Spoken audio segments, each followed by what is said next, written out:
So you've probably seen people use these before. Basically, it's this an easier way to draw instead of using your mouse. It's shaped like a pen. It's a stylus, and you draw on the pad.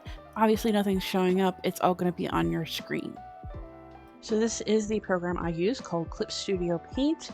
It is specifically for digital art because it's supposed to be able to basically, it's supposed to make it look like real life art as closely as possible. So there are lots of different tools over here that I can use. For example, a marker. I can basically make it look like a lot of things. This is for one. I can make it look like watercolor pens. They mimic an actual wooden pencil very well. Even like shading, like they're using the side of your pencil. I've got pastels, different kinds of pastel type things like charcoal. See, make that look like charcoal. Crayons. Actual paint. This is the watercolor one that it comes with. Just very standard. Pretty close to actual watercolors. I can even do stuff to like you would with watercolors paint, like if you're putting water on it. And this is what I've been using for the paintings that I've been doing. I'll make it kind of big so you can see. Looks like real paint. If I used a different color, it's gonna kind of smear into it like real paint would do. And mix a little bit. So this is just an example that I wanted to show of how I do this. So for example, I've been working on painting over this one. I'm going to take some artistic liberties and change some stuff so it's not one-to-one. Like, I'm not going to have him looking at his phone.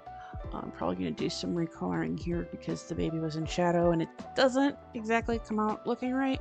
So what I am doing is I'm using a lot of different things, but for the most part, I have the picture over here. These are called layers. If you think of like stacks of glass, maybe that would be the best way to think of it, is that I am working on one piece of glass at a time, and I can layer them on top of each other to create different effects. Like this, that's over top of the photo, and then this is on top of the like the base color, but I'm not using that right now. So what I usually do, the way I usually do this is to pick up the color directly under what I'm working with. Because I could do just flat colors, trace over this like pencil, make an outline and fill it in, but I really like this better because I think it just gives it more of an impressionist look. So if I like pick up that gray, then I can paint sort of over what I'm seeing, more or less. I did use a filter to reduce the number of colors being used in the photo.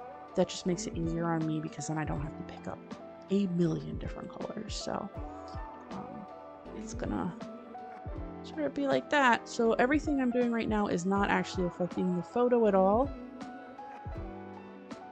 As you can see, if I hide the photo, it's all there. Looks weird because I've got a bunch of empty spaces, but that's what I put that underpainting for.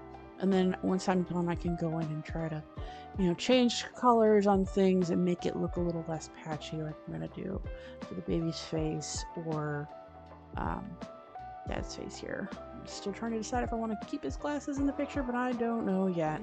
But anyway, that's how I do this. It takes a very, very long time. These are very big pictures, and I'm doing, hundreds of different brush strokes. So this is not just I click a button and art comes out. I almost wish that's how it was, except that wouldn't be any fun, and I wouldn't learn anything. So I do this, and it's actually giving me a better idea of how to work with real oil paints. It's a lot more forgiving, so I can make mistakes and mess up and learn from what I'm doing.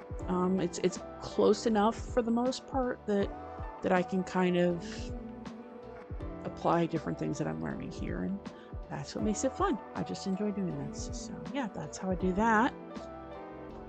This is just mostly to give you an idea of finished pieces. I did these back out at the beginning of the pandemic because I was super bored. Like, there's the photo. That's what I painted over. Again, learning a lot of stuff about like how light works on petals and things like that. So that was fun. And then there's also this one, another one where I was trying a little bit slightly different thing, but you kind of see where I just had to go and do individual paint strokes. Again, it was fun. I learned a lot from doing these, and that's how I ended up doing the big people. So yeah, that's how I do that.